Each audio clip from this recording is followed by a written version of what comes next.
Hello, my name is Caleb Smith with the Rocket Miner newspaper, here to provide us a news update for October 26, 2020. Breaking news, that's just come to my attention just in the last little bit, is that Sweetwater County School District Number 1 has announced that 5 more staff members have tested positive for the coronavirus. According to the press release provided by Sweetwater Number 1, the breakdown includes 2 staff members at Westridge Elementary School, 2 staff members at Desert View Elementary School, and 1 staff member at Rock Springs High School. The district said that at this time, 1 additional staff member and 13 students are being quarantined due to possible exposure. If you look at the statewide numbers, we got some more disappointing news today. The Wyoming Department of Health updated our overall death tally by 9, meaning that as of right now we know of 77 COVID-19 related cases that led to death for Wyoming residents. That includes 5 residents of a Bighorn County long-term care facility. Overall, we are now up to continuing to see our number of active cases. Those are people who have tested positive following getting tested. These aren't just probable, which are people who are displaying symptoms and have had contact with someone who's tested positive but have yet to receive test results back. Right now, we're at 3,725 active cases, an increase of 277 compared to Sunday.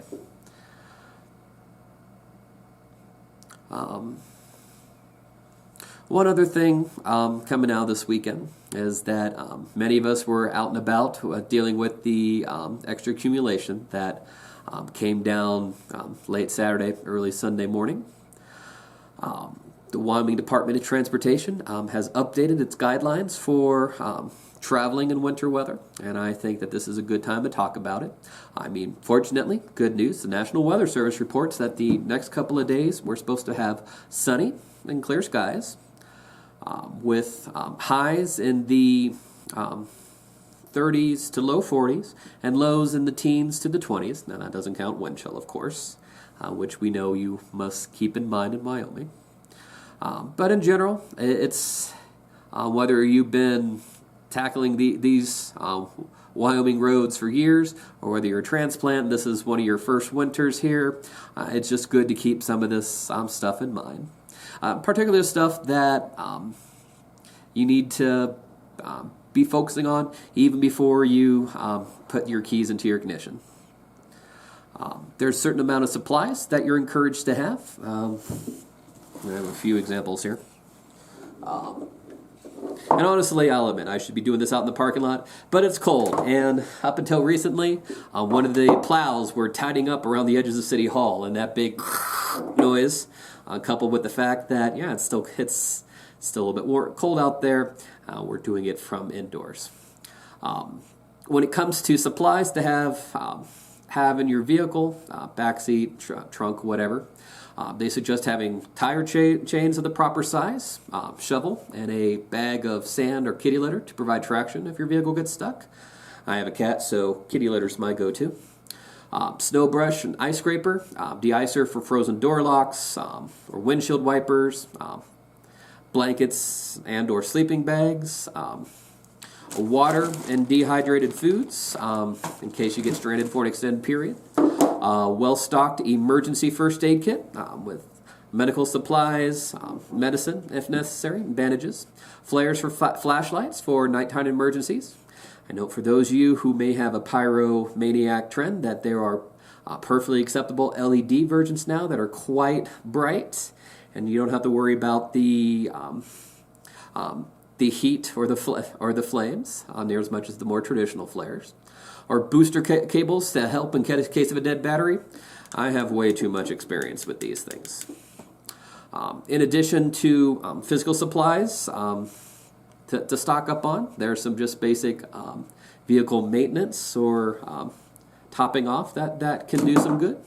making sure that your car is running smoothly, particularly the brakes, inflating your tires to the recommended pressure, topping off your fuel tank.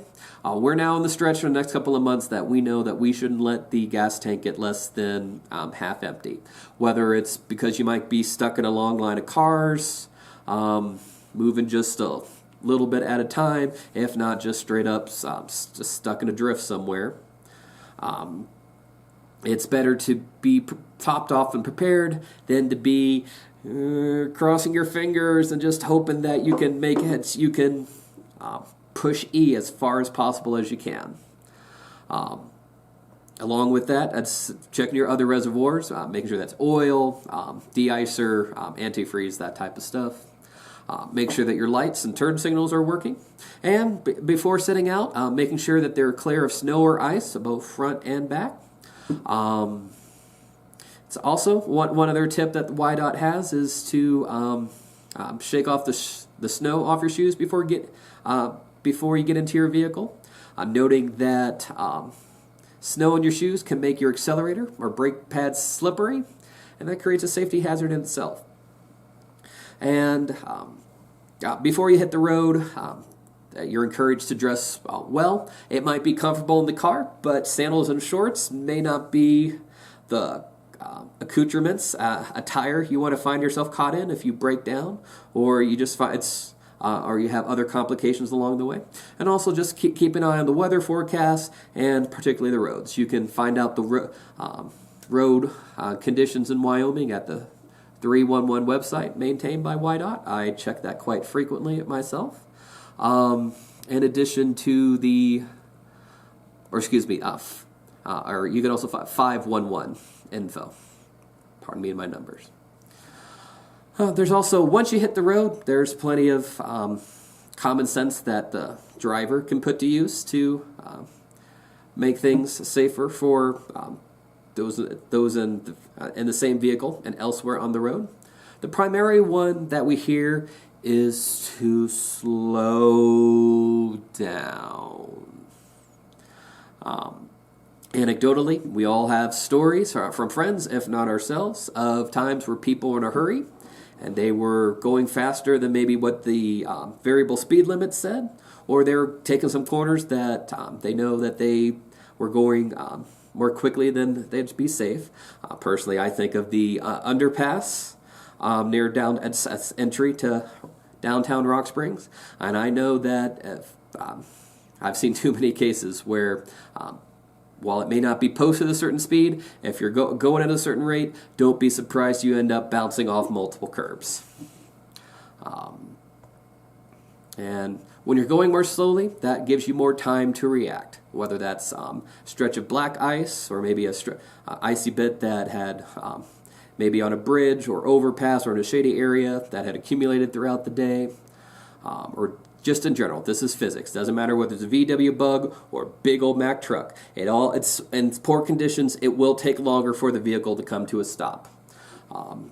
The Wyoming Department of Transportation recommends extending the physical distance that you have between you and the driver ahead of you. There are particular examples that you should have at least 4 seconds between you and the vehicle ahead. One way to judge that is to be keeping an eye on a landmark up ahead and to see at what point the vehicle ahead of you matches it. And if it's at least 4 seconds or less that you hit that and surpass it yourself, that's a sign that you need to back up a little bit more. And if there are times when you do have to find yourself making a sudden and unexpected stop, pumping your brakes is better than just standing on the brake pedal. Some of you do have anti-lock vehicles to take care of it for you, but it's just better to just have just slowly putting it down as opposed to potentially locking up. And one other thing to keep in mind is that there's some geographical factors that you need to keep in mind.